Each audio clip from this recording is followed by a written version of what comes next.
तो दोस्तों आज की इस वीडियो में बात करने वाले हैं एक नई इंस्टेंट पर्सनल लोन ऐप के बारे में।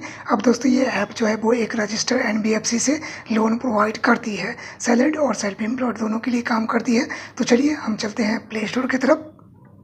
तो दोस्तों हम आ चुके हैं इस ऐप के अबाउट सेक्शन में। इस ऐप के द्वारा जो लोन प्रोवाइड की जाती है वो मिनिमम 5,000 रुपये और मैक्सिमम यहाँ से हम 1,00,000 रुपये तक लोन ले सकते हैं। यहाँ से दोस्तों हमें लोन रिपेमेंट करने के लिए समय दिया जाएगा, वो मिनिमम 62 दिन और मैक्सिमम 12 महीने तक के लिए लोन प्रोवाइड की जाती है। वहीं पर बात कर ले इंटरेस्ट की तो बताया जा रहा है कि 0% से लेके 36% पर एनुअल के हिसाब से हमें यहाँ पर इंटरेस्ट लगाई जाती है। अब ये ऐप कहती है ना कि लोन अप्रूव होने के बाद मिनिमम 2 मिनट के अंदर हमें पैसे जो है वो बैंक खाते में डिस्बर्स कर दिए जाते हैं। अब यहाँ पर साफ साफ ये खुद नहीं ऐप बताया जा रहा है कि मिनिमम जो है वो 2 मिनट के अंदर पैसे हमारे बैंक खाते में डिस्बर्स कर दिए जाते हैं इस ऐप के द्वारा। तो लोन अप्लाई करने के लिए हमारा एज मिनिमम 21 साल और मैक्सिमम 55 साल होनी चाहिए। वहीं पर बात कर ले अगर हम डॉक्यूमेंट की तो बताया जा रहा है KYC डॉक्यूमेंट के बेस पर ही ये लोन ऐप लोन प्रोवाइड करती है। तो वहीं पर लोन अप्लाई करने में कोई दिक्कत आती है तो यहाँ पर आप देखेंगे तो ईमेल सपोर्ट दिया हुआ है, आप चाहे तो इसके थ्रू भी कांटेक्ट कर सकते हैं। इस ऐप की डाउनलोड की बात करें तो यहाँ पर आप देखेंगे तो महज 100+ लोगों ने ही इस ऐप को अब तक डाउनलोड किया है। तो बिल्कुल ही नई लोन ऐप है। अब रियल में किस तरह से काम करती है तो चलिए पूरा प्रोसेस हम लाइव करके देखने वाले हैं। तो दोस्तों हमने ऐप में लॉगिन कर लिया है। जैसे ही आप लॉगिन करेंगे तो यहाँ पर बोला जा रहा है वेरीफाई योर आधार। तो दोस्तों हमें जो आधार कार्ड वेरीफाई करवानी है वो डिजी लॉकर के द्वारा। चलिए हम वेरीफाई वाले ऑप्शन पर क्लिक करते हैं। तो यहाँ पर आप देखेंगे तो लिखा चुका है वेरीफाई योर आधार। चलिए प्रोसीड टू वेरीफाई वाले ऑप्शन पर क्लिक करते हैं। यहाँ आप देखेंगे हमें डिजी लॉकर के ऑफिशियल वेबसाइट पर भेज दिया गया है। यहाँ पर हमें आधार नंबर एंटर करना है और उसके बाद यहाँ नेक्स्ट वाले ऑप्शन पर क्लिक करेंगे। यहाँ पर आप देखेंगे बताया जा रहा है please wait send your OTP। जैसे कि यहाँ पर आप देखेंगे तो लाइव ही हमारे पास ये OTP आ चुकी है। तो चलिए हम लाइव ही इस OTP को एंटर कर लेते हैं। तो हमने अपना OTP यहाँ पर एंटर कर लिया है। चलिए इसे हम सबमिट वाले ऑप्शन पर क्लिक करते हैं। तो ये फिर से थोड़ा सा जो है वो लोडिंग ले रहा है, तो मुझे थोड़ा सा और वेट करना है। और हमने जो डिजी लॉकर में पिन सेट कर रखा है वो पिन एंटर करेंगे और उसके बाद यहाँ डन वाले ऑप्शन पर क्लिक करेंगे। यहाँ पर देखेंगे तो लिखा आ चुका है congratulation your Aadhaar verification successfully complete. अब जैसे ही हमने आधार वेरीफाई करवा लिया है ना तो हमें बोला जा रहा है वेरीफाई योर पैन। तो हमें अपना पैन नंबर एंटर करना है, उसके बाद इस बॉक्स में टिक करेंगे और यहाँ नेक्स्ट वाले ऑप्शन पर क्लिक करेंगे।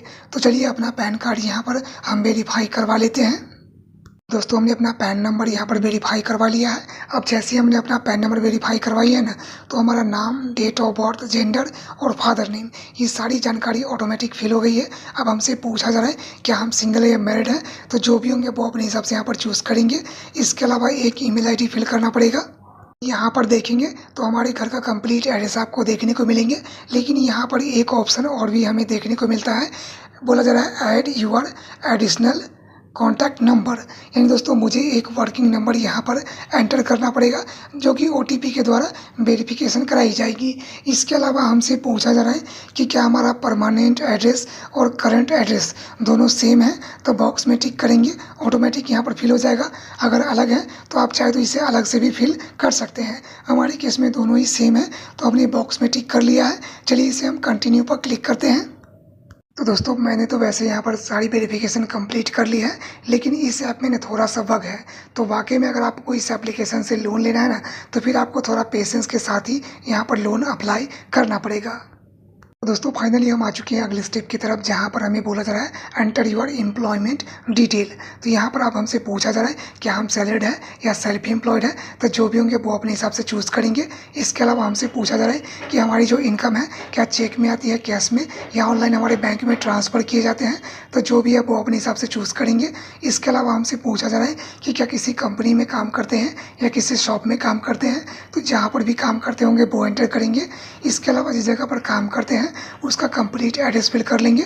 हम महीने में कितना कमा लेते हैं तो वो एंटर करनी है। हमारी जो इनकम है वो किस डेट को आती है, तो जिस भी डेट को आती होगी वो फिल करेंगे और उसके बाद यहाँ सेव एंड कंटिन्यू वाले ऑप्शन पर क्लिक करेंगे।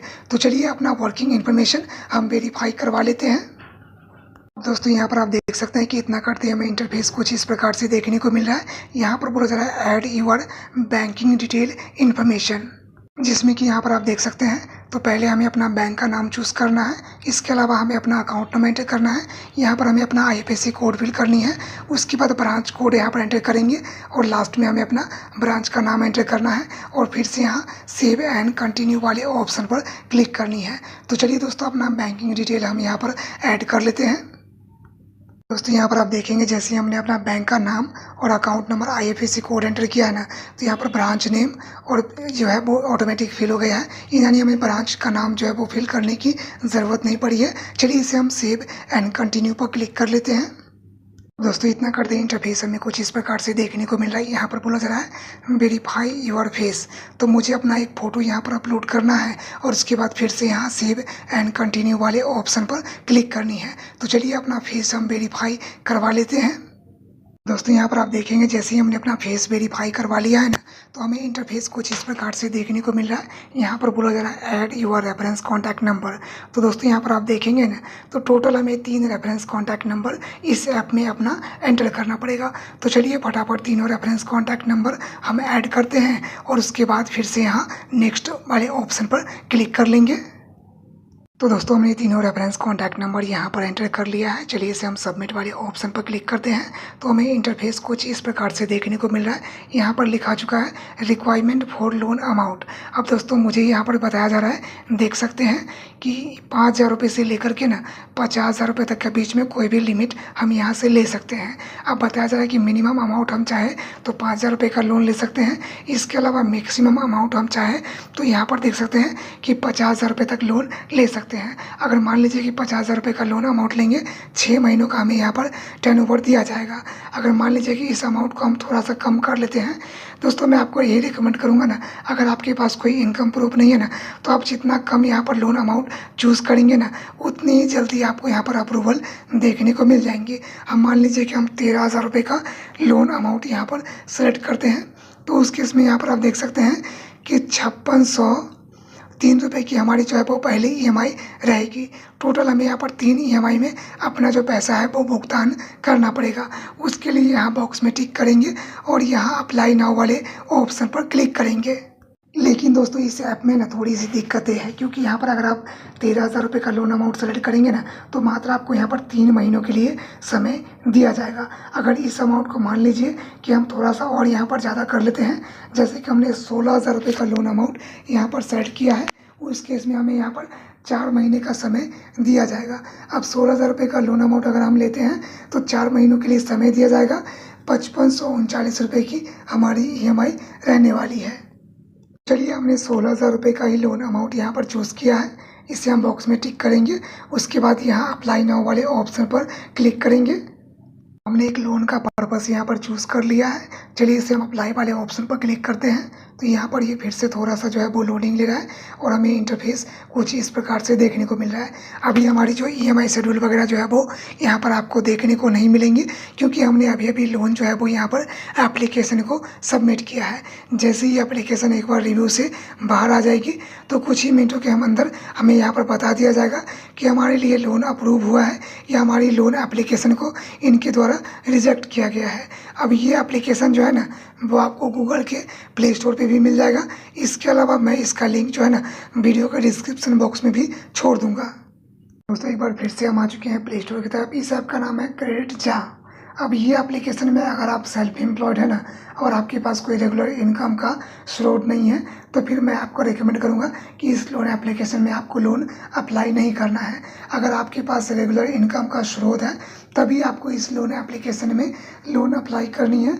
अगर आपके पास कोई रेगुलर इनकम का स्रोत नहीं है तो उस केस में भाई आपको इस एप्लीकेशन में तो लोन अप्लाई नहीं करनी है, क्योंकि यहाँ पर बैंक स्टेटमेंट पूछे जाते हैं और ये मैंडेटरी है। तो दोस्तों मैंने इस ऐप के बारे में अप्लाई करने का पूरा प्रोसेस लाइव दिखा दिया है। तो वीडियो अगर आपको ठीक लगा हो तो बस एक लाइक कर लीजिएगा। अगर इस तरह का वीडियो देखना पसंद करते हैं तो चैनल को सब्सक्राइब जरूर कीजिए, ताकि आने वाले वीडियो जो होंगे ना उसका नोटिफिकेशन आप तक सबसे पहले पहुंचेगा। तो चलिए दोस्तों मिलते हैं एक और नई इंटरेस्टिंग वीडियो के साथ। तब तक के लिए आप सबका बहुत बहुत धन्यवाद।